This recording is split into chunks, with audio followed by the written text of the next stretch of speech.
जलेश्वर अंचल में मुसलमान संप्रदायर पवित्र पर्व ईद उल फितर दीर्घ एक मास धरी रोजा अर्थात उपवास रखि मुसलमान संप्रदायर भाई भौणी माने उपवास भंग करी एही पर्व को पालन करिसेंती। एही उपलक्षे आज जलेश्वर अंचलर ओलमरा पंचायतर ब्रह्मापुर नाम्फो पश्चिमबाड़ शासनबाड़ पंचुघंटा पथरपुरा झाड़ेश्वरपुर एवं राजपुर दुईटी मस्जिद और ईदगाह मैदान चलचंचल हो उठी। सकाळ सकाळ समूह नमाज पाठ पाई जलेश्वर अंचलर समस्त मस्जिद रे प्रबल भिड़ जमिथिबा देखिबाकु मिलिछि। समूह नमाज पाठ परे परस्पर को ईद मुबारक जणाइथिले।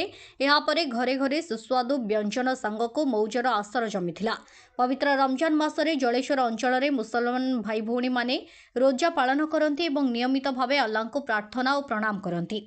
ईद उल फितर पर्वर शुभ अवसर जहाँ रमजान समाप्ति को दर्शाइबा सहित भातृभाव और सौहार्द्यर भावना को दृढ़ीभूत करने एक उत्सव भाव में पालन करा जाए।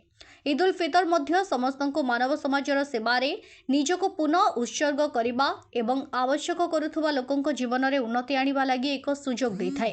एही पर्व में अल्लाह को कृतज्ञता ज्ञापन करने सहित भोजी भात और अनेक सुस्वादु भोजनर मजा नहीं मुसलमान भाई भौणी माने। एहा छड़ा नुआ पोशाक सांगसाथी ज्ञाति कुटुंबों भितर उपहारर आदान प्रदान करथिले। सूचनायोग्य पवित्र रमजान मासर मंगलवार थिला 29तम दिन। रोजा पालन तथा उपवास करुवा मुसलमान भाई भौणी माने चांद देखिबाकू अपेक्षा करथिले। मंगलवार चांद देखिथिले। 29 उपवास रे ही रमजान मास शेष करी ईद पालन करिथांते।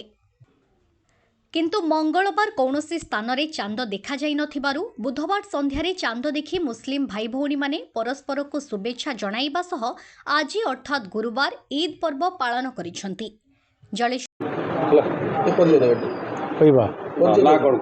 मना फारूक खां आमर ईद आज मासे हला आमर 12 चलथिला। अब्दुल अजीज खुशतर रजवी अलीमी है। ये ईद चल रहा है, ईद के बारे में आप बोलिए, क्या बात है? ये हमारा पवित्र महीना चल रहा था, पाक पवित्र महीना रमज़ान का।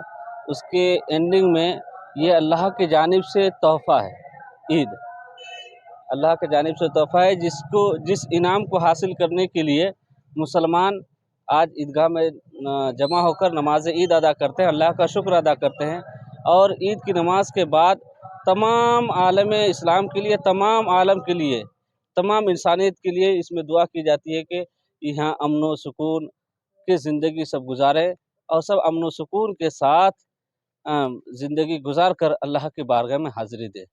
ये ईद की खुशी है और ईद के पैगाम तमाम लोगों के लिए है, तमाम लोगों के लिए खुशी का पैगाम है।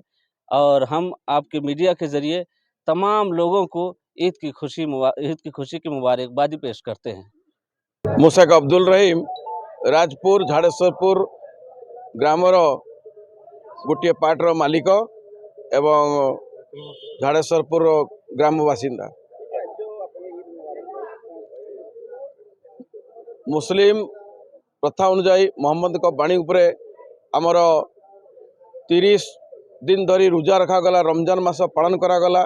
आज रमजान मासर शेष दिन रे आज ईद पर्व ईद उल फितर नमाज 8:15 जलेश्वर राजपुर झाड़ेश्वरपुर तैतुल मस्जिद रे समूह नमाज पाठ करागला इमाम साम को पछरे।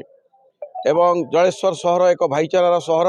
ए सहर रे शांति श्रृंखला भाव में आम समूह मुसलमान भाई माने एवं घरे माने आमर महिला माने झील माने समूह नमाज पाठ करिसेंती शांति श्रृंखला सहित।